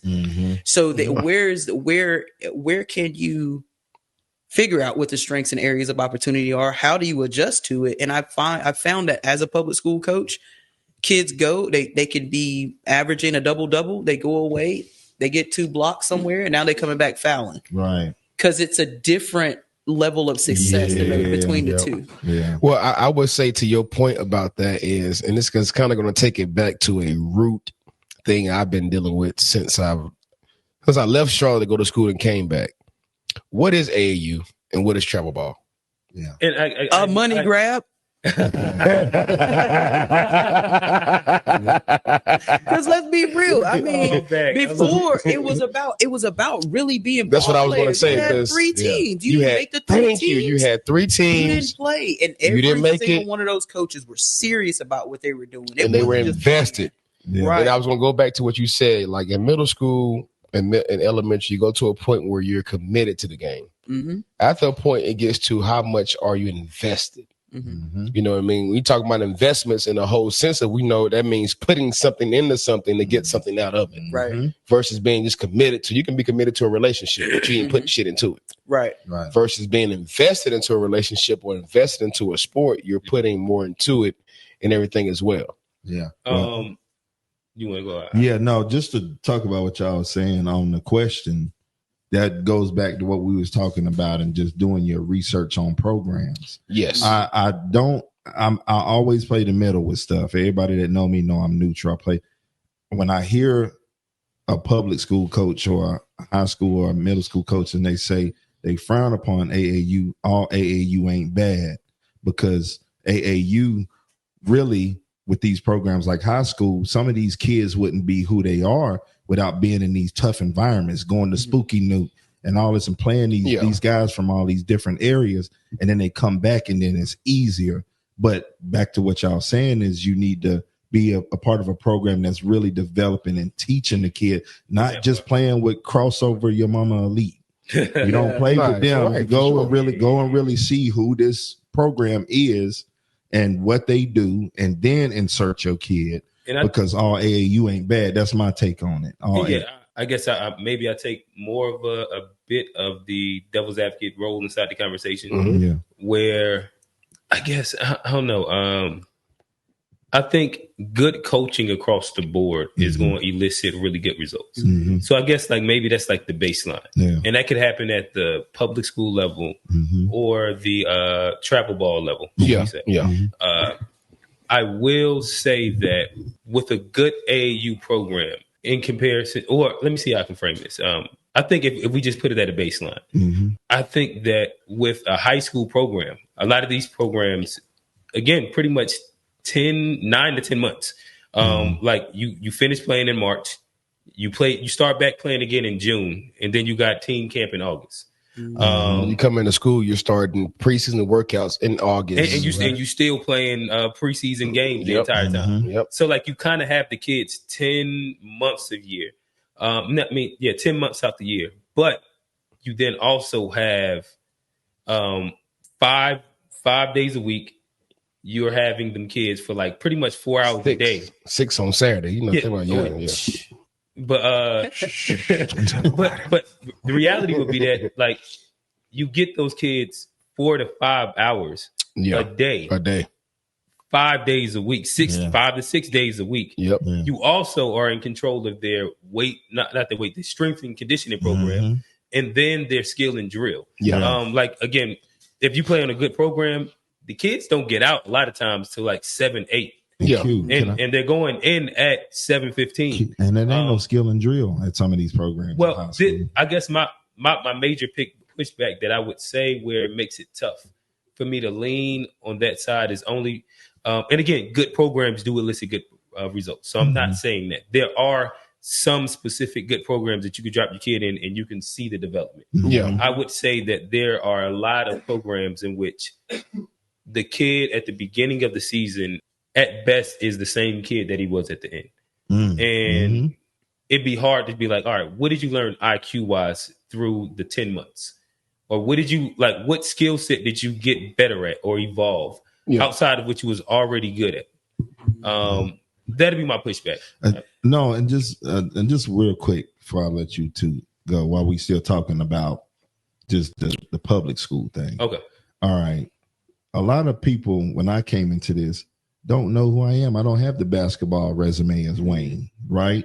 I moved here as a football kid, and then it's the hoop state, so I wanted to hoop. Everybody hooping. So I invested in myself, USA basketball, to learn it, know what I need to know, do what I need to do in order to have a good program. Now, when we talk about good programs, right, I got a guy that's coaching my 15U that coached Division II basketball. 16U, he did college basketball too. I never seen that, but I'm saying all that to say I'm putting those type of people around me. You get what I'm saying? So when you're looking for a program, see if this guy really cares about the kid, or is it just, we're going to play on the weekend, I'll put a jersey on. Well, to kind of add on to that, and what we kind of talked about when DeJuan was here was doing your research, but I'm going to do my research into more than just a head coach. What kind of staff does he have? Right.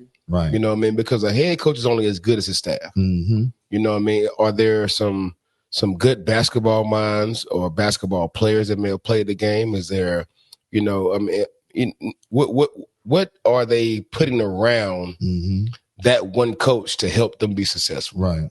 You know what I mean? So if I'm a parent, I'm looking to all those things as well. But to say, kind of get back to the question itself, I feel like, and I have a biased mindset to what we call AAU travel basketball, because, like I say, I came up in an environment where there were 3 teams in Charlotte. We're talking about one of the best cities in the state. Talking about the hoop state. 3 teams. You didn't make them 3 teams. You played church ball, you played rec ball, you got your game right.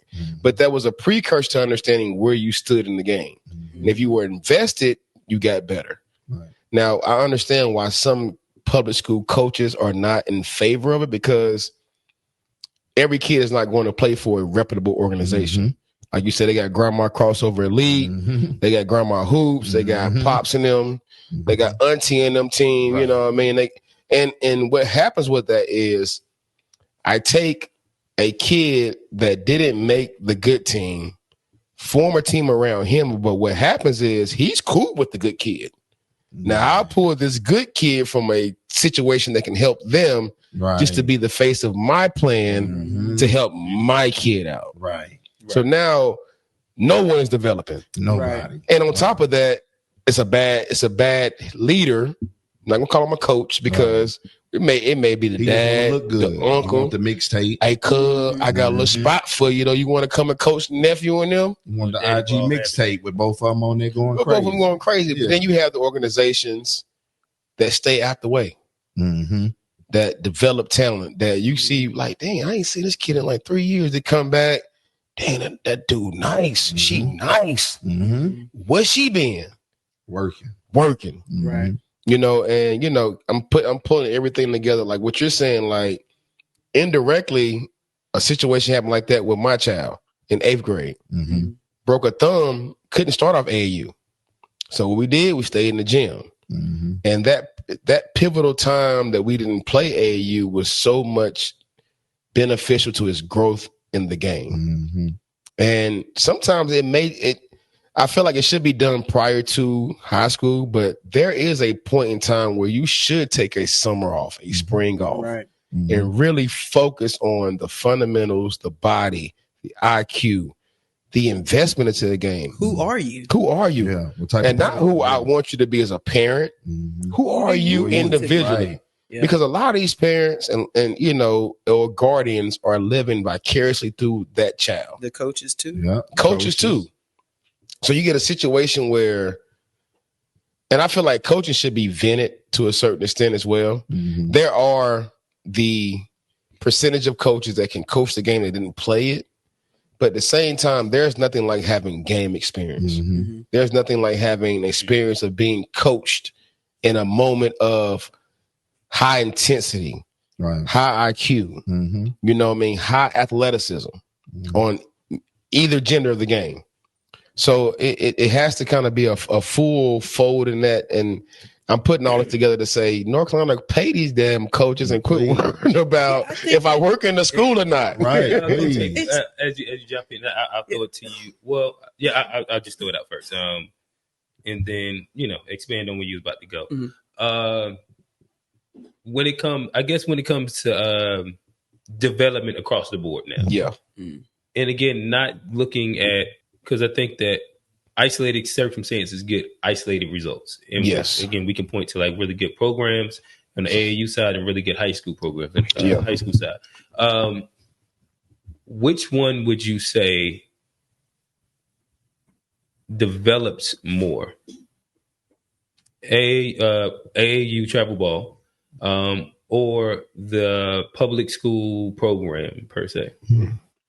I wouldn't say that it just goes back to quality. And I think that all of us have touched on that. And I want to go back to what I was saying. It's a matter of I'm the middle school coach.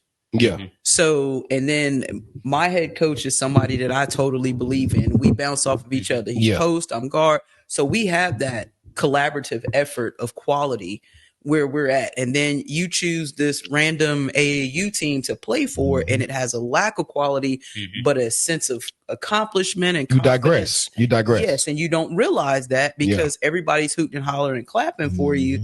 But then when you come to play real competition, then you see that your production has gone down. So it's a question of what's the best thing. So for me as a trainer, I had to start to learn. Like I have to build these relationships with quality coaches. I'd send my baby to you and no question. Send them to you. Send them to you. But it ain't a lot of us. Oh no, nah. You whether right it about be that. at the school level, or it's at the AAU travel ball level. It's kind of across the board. It is a question of quality and basketball acumen.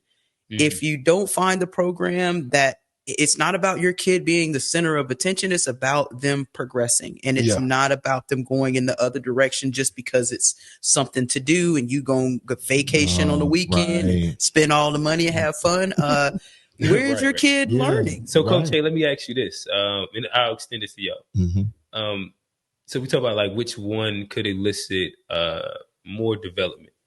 Mm-hmm. Flipping that question on its head, which one could be more detrimental with bad coaching? Oh, AAU for sure. Because it's still that. It's almost like I know that when we got to JMA, those kids know that they were 4-10 the year before. But ask them what their AAU season record was. There's no clue. Like you don't know whether you got better, if you got worse or indifferent. The development, you play so much, and the investment that you're talking about, like with JMA, when we walk in the door, they were just having shoot-arounds the year before. Crazy. oh wow, And with the same 7th graders, we ended up in 2nd place at 12-2. How do you explain that? It was the quality and commitment and investment from the coaches. Yo, I heard you was having workouts, and I was like, oh yeah, like no, but that's what's up though. And the thing about it is, the kids, they don't have to come. No, but it's just walk you in offering there. that. Yeah, it because speaks it's volume. commitment. There's no money being made there. No, you it's want them to opening look the good. door, get the babies in the gym. The kids that won the championship this year have been with us since the 6th grade. And because they were in the building and they wanted to play, you have it open to you if you want to come out and get better this weekend. Look, granted, so we're bought into them. Granted that y'all had good pieces, you could tell you guys put in work. It's love. That's all you see in there. Love and commitment. That and you care. That consistency. you see that you care. I asked one coach, I said, what do you do at practice this year? And he talked about it, and he didn't even mention the zigzag drill. And I'm like, yo, that's ball handling. Like all your kids should handle the basketball. Right. Every one of them. You don't know when they're going to stop growing. Like, you'd be surprised how many of them have no clue as to what who the kids are. Me, I'm not walking into the season knowing exactly how I want to play. Yeah. Because I don't know the children that I'm going to have the opportunity to coach. My coaching has to adjust to what you got. What I got. We got kids that are tall, and most of the time you see teams that have taller kids, they play a slower game. We running. Y'all was running. Yeah, we running. And if you don't push the ball, you gonna come sit down. Coach, let me ask you this though, because y'all ran through the conference. It sounded like when you was talking about how y'all season ended, I could like sense some humble brags in there. Yeah. She said one game we was who we was. Yeah, that mean belt the button. Oh yeah. I already knew what that was. Look, it was real humble. She was speaking my language right there. I ain't saying nothing. I was like, belt the button. The other one, it should have been, but we let them hang around. Right. We did the wrong let me ask you this though. Do you think that y'all are an outlier program in which what y'all present and what y'all give to kids and the development and what they're actually able to receive? Or is that kind of like a general standard when it comes down to what kids get at? Because again, like you said, the year before y'all got there, that same group was 4-12. They had a guy that didn't ever play basketball. They were just a guy that, he worked at the school. Jim Berger. He worked at the school. I don't even think he worked at the school. He had to. He just like. Oh, you know what? They just changed that rule to where it was actually made that you have to work at the school. Yeah, I think because there was a few things going on at other schools I know, or people I know that were coaching that wasn't in the school system, and they always take that one to mess it up. Right. And, saying all that to say, do you think that y'all are an outlier in what, from the Saturday workouts, the fact that you are like a really certified trainer, in which I've bragged on you before, you'll give parents a full PDF file. Damn, I was blown away what you told me about the whole plan, 5-year plan. Coach, in comparison to what they get at a lot of, if not majority of spaces, or do you think that is kind of like what y'all set? I mean, what y'all give is not necessarily the baseline, but it goes in line with what is presented and given. I do. When it comes to quality of coaching at the public school level, I do think that we're a lot different. It's not anything that I've seen in the past. especially at the middle school level. A lot of people look at it like, oh my gosh, it's just middle school basketball, but it is It's a important. platform that's very important because what we're preparing the kids for. high school. So we take it that serious. Yeah. We take the opportunity. We, you come in, most people don't even care about what happens with the kids on the weekend. You're only practicing 2 days out of the week, playing 2 days, and you're in conference immediately. There has to be some open door to help develop these kids. And would I say that our program, the way that things have happened, we're working with Coach Herbert and then him allowing me to be who I am, we're very different. And I think that it shows because you look at a lot of teams that would have the type of talent that we have. One of the kids is one of the biggest talents. I'm going to rip you a new one. I don't care who you are because I ain't scared of nobody's kids. I ain't really scared of anybody anyway. You shouldn't. So I'm going to say what needs to be said. And with that type of commitment, it isn't something that you see all the time. People, and when I reach out to you, I solicit feedback. I'm not above reproach. And when he gives me information, he typically is like, Coach, you don't understand how different you are from other people that he's experienced, even being a dad with his son playing. I would say the one other team that I've seen kind of follow that guideline is Piedmont. Piedmont, like literally, the head coach has been there for a minute, but I'm gonna give kudos. I don't know who the hell that assistant coach is. What is it? Bro, the glasses. Bro. Because my thing is right here. You would look up and he'd be sitting in the stands at another middle school game with his notepad out. Right.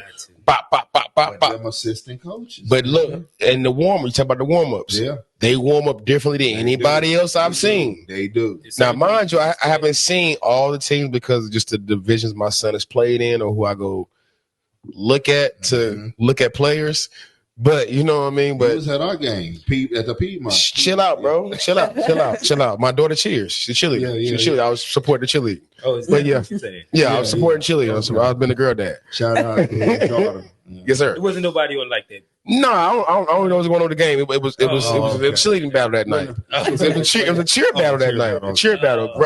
Randolph and Piedmont always have a good cheer battle. No, they do. Shout out to Coach Tiffany. Who's doing sir. Stomp and shake straight like that. So I was there to be supportive. And she's coming to Chambers too. That part. There we go. Okay. Yeah. So in the midst of being a supportive dad, I happened to witness some basketball. You had to witness some of my I got to witness some good basketball, but I also watched like Piedmont warm up.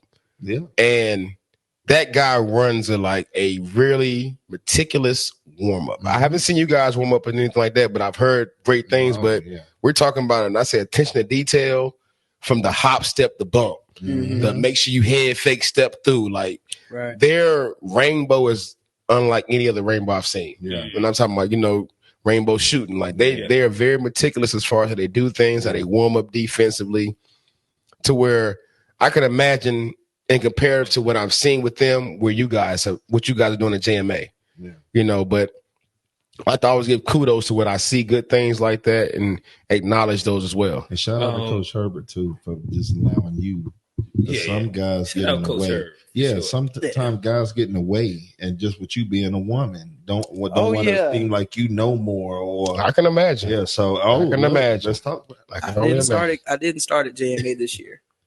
I resigned from a position in December. And no knock to anyone. I understand when you want to be the captain of the vessel. That's totally a thing. Go ahead and do your thing. You got it. Of this vessel, right? And so, I mean, if you don't require the talents of others to manifest into what needs to happen with your basketball team, then it's your prerogative to do so. I mean, I ain't mad at you. Do your thing. But when you have quality folks like myself, Coach Tucker, who's also one of our coaches, even the head coach for the women and all the coaching staff there, we're all invested on both sides with a lot to say. And so more voices saying the same thing kind of make the message hit home a lot better than just having the one individual person. Like I said, with you guys. Yeah. Yeah. When you say it, they all hear it. Oh, yeah. I've seen huddles where that assistant coach is talking, they drinking water, talking to each other. Head coach comes in. Now we focus. Right. Yeah. It's a waste of time and talent and effort if only voice that matters is yours. Right. Nah, I've seen many a times where actually, you know, you could tell a good staff where the assistant coach is drawing the play up in crunch time. Mhm. Oh, heck. I did. You know what I mean? It's like Yeah. the head coaches are respecting who he's added to his staff or who she's added to her staff, to where you're letting everyone be the best version of them for the kids in that moment. And sometimes it may be as a head coach, me shutting the hell up and, hey, Yeah. what you got? Yeah. Try to Yeah. show Go show ahead. them. But you do have to make sure that you set the precedence that everyone's Yeah. voice matters. Yeah. You can tell a person, hey, go in there and say what you got to say. But then the if you kids haven't see said that it, it's not. yeah, Well, they will totally not respect it. Oh, and they'll it's look a you waste. off. well, the main thing I feel like we should all be saying the same thing, but just in our own A way. different way. Mhm. Yeah. Damn, I had well, all right, so we're gonna pretty much start closing down. I guess I did have one closing piece to where we was at. I guess to me, every time that I've seen really good coaching, especially like the public school level, it stood out. Where like y'all be like JMA, they are different. Like they, Yeah, when they I got warm up, you. it looks different. Yeah. Piedmont, Yeah. it looks different. And I think that this branches itself off all the way to like the idea of like coaches having to be in the building. And what that then means that what quality can you sift from when it comes down to what you can actually get. And maybe you can get lucky to get a really good, knowledgeable coach. Yeah. But most times, to me, it would seem that a lot of programs get coaches that because I don't necessarily even want to say good enough. They're just placeholders, maybe. Yeah. They've interviewed well. Yeah. Yes. They've interviewed very well. They've interviewed very well. But like to me, like at a high school and middle school level, I've seen basic diamond win conferences almost. Yeah. And it's like, oh, all right, these other guys, they don't really know the X's and O's per se, as much as like they just maybe worked at the school or they interviewed well or something like that. And like I said, to me, like that's the only scary part when you think about having those kids for 10 months out the year, every day and after involved, school. and they're the ones that's involved in the weight program. So like, are you actually like? And then you piece that together with like not being an outlier good program, but if you're a program that is like middle of the road or doesn't necessarily have the best direction. To me, I think that there's a space where that can hinder them as well. And sound like a really, really harsh way. But nonetheless, allow everybody some closing thoughts as we kind of finish off. I just want to get, I do shout outs. Yes, sir. Shout out to Coach McDonald at South Meck. A couple weeks ago, I was able to come in. It was on a Saturday, like what we talking about. And he was actually working on development stuff. He had the guys on the gun. He had them set up in every spot that they would be in his set. He was going over the concept of the set, how it break down. If they drive this way, this should happen. If he drive this way, this should happen. And he was explaining it to me. He took time out. And I said, just to kind of with this podcast as it keep moving, I want to get out here and shed the light on everybody that's doing their thing. I want to get in these gyms and see what the culture is like. And I like his culture. He believes in development. That's one thing I say. Their record, I don't know if it was the best, but they had a pretty decent record. But they won that conference tournament, though. They did. They end up coming back and beat Mars Park. Yeah. I'm not sure. I feel like they may have lost in the first round. I think they did. Yeah. But hey, kudos to a good season. I mean, not everything is marked by wins and losses, more so by growth and development. I mean, I know as a high school coach, you are judged by your wins and losses from the exterior, but interior, you're really focus on developing your babies and getting your seniors out on the right level, getting them in school and everything like that. But shout out to them. I'm gonna kind of take over from you on that one. I got a few shout outs. Yeah. So, and this is an unbiased shout out. Y'all know I love the game. I love everybody. So shout out to Lanice Joseph, North Meck Player of the Year, 1,000 points, 500 rebounds in 2 years. Boom.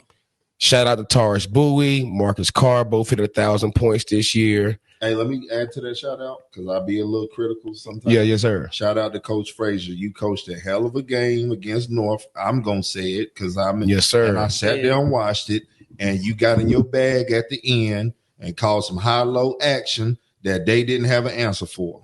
So you got in your bag, and that was one thing that I see. And we coaches, where everybody we look at the game, we be like, man. You got in your bag, bro. Shout out to Frazier. Yes, sir. Yes, sir. So definitely want to shout out to Frazier. Shout out to all the conference tournament champions. Shout out to everybody that won their first 2 round games that are going to the Sweet 16. It's about to get tough. Oh, yeah. Ugly. It's definitely about to get tough, but that's what playoffs are about. That's what basketball is about. That's what the state of North Carolina basketball is about. So just kudos to everyone that's doing their thing out there. Also, want to shout out my brother Darnell Mack. Oh, yeah. So Mac, one thing I will say about Mac. So Mac, like little bro, Mac was a freshman when I was a senior at Independence, and Mac makes the effort to always acknowledge the fact that he was leading and guided by his seniors the right way. Yeah, be it myself, be it Isaiah over at North Mech and everything. And kudos to bro, because I mean a lot of guys don't have that humbleness to acknowledge your peers. In a sense that they gave you guidance in a moment that others didn't, and others couldn't. But, shout out to bro for that because, I mean, he sent it to me. I didn't even know he had put something out. He's like, bro, I'm always acknowledging y'all. Mm-hmm. And, bro had sent it to me, and I'm always thankful and humble in any moment that someone acknowledges anything we've done in the past, especially in this game of basketball, especially in your city and your state and everything like that. So shout out to Darnell Mack, always. I'll tell you too on Mac. I told him when he was doing the training, I said, man, pop your shit, nigga. Everybody knows. Like when he was getting into it, he advertise himself. Nah, I will say this right here. We kind of had a question that was kind of proposed, and but we're going to close the statement. Yeah. You're looking for trainers for certain things. You know what I mean? If you're looking for development, you got Coach A, you got Coach Trey over here. Looking for specialized things like shooting, you got your kids like Darnell Matt. You got your point guard guys like DeJuan, Miles. Yep. Very good in those particular areas. You got James over there at 360, who's good with bigs as well, wings. So like, if to answer that question, we kind of going back to single moms and even dads, or whatever it may be. These are some of the names that you should be looking into as far as additional development at certain levels for your child. Yeah. There are levels to it. Now, you can't skip now and go from 3rd grade, can't make a left-hand layup to try to get the dribble package from daggone Miles and DeJuan. 10,000 hours. 10,000 hours. You know what I mean? It's levels to it. You got, we train over here. You got Trey over here. You know what I mean? So it's levels to it. And it's okay to go to a trainer that has embraced those levels of development. To when I say that, like everyone, I ain't training no daggone 3-4-year-old. Bro, it may not be you. That's cool though. I'm glad you said that. Let me send them to somebody that really wants my baby. Like Coach A say, if they can crawl, they can ball. Absolutely. If they crawl, they can ball. So, let's look into those particular type avenues to make sure that we're tapping into the best thing for our child. And I'm saying I'm talking about the community, putting our kids in the best development position, because fundamentals, skills, development trumps all the Instagram posts of highlights. Coach, hey, you got anything you want to tell the people what you doing, workouts? Oh, absolutely. First and foremost, I want to say thank you to all of you all for having me. It's been a fantastic experience. I would like to speak to us working as a collaborative effort to raise all of our babies. Like you said, Coach Wayne, there's different levels to it. I'm the type that I literally have kids that are 4 years old, and that for certain from your kid. NCAA Sweet 16. Pack kids, those types of kids, collegiate kids are still my kids. I got semi-pro guys, so I can teach at a different bunch of I can teach at a whole bunch of different levels. But at the same time, I'm not taking credit for their success and hard work. Right. I can give them the tools for success, and the expectation is that they execute to those with excellence. But I mean, we're collectively doing things. I'm not just posting this kid who's got this high caliber name already. Some of the kids that I'm working with right now, I mean, you see them all over the place, but you don't see them on my page where who I am is because of who they are. I like that. We're teachers. We're just like teachers. Like we have a grade level. Like I teach my grade. Right. And once they go to the next one, I don't have to take credit for what they did in their senior year in third grade. That attachment. You're trying to sell your attachment with the child's success to qualify you as the person to do the job. And I'm not one of those. I don't have that ego where I can't learn from somebody. I can't learn from a kid. So I really shout out coaches like yourself. We're all working together. I have collaborated recently with CPI, which is Charlotte Performance Institute, and some of the things that they're doing over there. I don't want to say that. You said CPI? Yeah. So that's Ed and Rico, right? Yes. Okay. And Coach Jay with Coach Jay's doing a great job over there. Yeah. Right. So those guys, I mean, we're aligned and everything is honest. Ain't nobody trying to knock anybody. We're trying to build together for the betterment of the kids and providing quality at all levels of what we're doing. So if we can all just continue to work towards that, I think it would be best for our kids and less for our egos. And that's not the purpose of why we do what we do. Well, you know what? I feel like we finally come to a point in Charlotte. I'm just going to say Charlotte because I can only speak for us, that we're no longer downing the next person trying to elevate. You know, I think there's a one period, like I said, I use COVID as that like precursor. Post-COVID, like the first year, oh man, I nigga can't train, man. Nah, don't go to him, go to me. I feel like we at the point now was like we can acknowledge each other. We can actually literally send someone I think people to each other. It's not a finite resource. Yes. There's enough parents out here and kids out here that are looking to get training. Oh, yeah. Where you don't have to hoard all and everybody can be successful. Yeah. And you can specialize and be successful. You ain't got to have 30-man training sessions no more. You ain't got to have 20-man small group and do what you're doing. As it should be. It should be group. It should be small group training anyway. Yeah. You know, we shouldn't be having these large number of groups because, I mean, like I say, you spend most of the time holding your ball waiting for your rep versus actually learning, getting personalized investment versus, you know, we sitting back. Hey, what'd she say? Huh? Hey, bro, what'd she say? Right. Do what? Right. Did they get up there? You talking about it's the 10th kid and got up there, not a rep? It's terrible. Right. You know what I mean? So now, but not in Coach A's workouts. Let's go ahead and establish that. Not Coach A. You see me in the gym with 20, 30 kids. You see me. Of course. With kids, you got to herd them like little kittens. You can't tell them what to do. But by week 3, these kids, even when it was I-9 for me, it was, okay, this is a structure that I'm going to put around it. This is what's going to be organized. And when your kid leaves today, you're going to know what your kid learned. Right. It's not just throwing money into a bucket. You come into JMA and it's 30 kids in there. We at stations. Well, we all get it done. But look, that's organized though. We're talking about one trainer per 30 kids. Right. You got a group and you're making sure, hey, this station we're doing dribbling. This station we're doing slides. This station so I love those type of workouts. But what I'm referring to is more so cone choreography. Yes, sir. That cone choreography. Gotcha. Right. And then the move changed by the 10th kid. He didn't even get the rep in. He didn't get the rep in. Hey, you don't even know the kids' names. Right. Nah. Hey, red shoes. Come here, red shoes. Come on. Green shorts. You next. Yeah. But nonetheless, this has been a great conversation, fun conversation, very informative. Again, you broke down Blarge and many other terms. And I think that we had like a really great conversation of the public versus AAU and development and like how like there's strengths in all of those. Especially, you know, big advocate for high school coaches and even what you have to do maybe sometimes for the detriment of your paycheck to help and uplift kids. Right. But again, this has been Coach Q, Coach A, Coach Trey, Coach Wayne, from coaches to casuals and everything in between. This is Open Gym, and we out. Peace. Subscribe. Peace.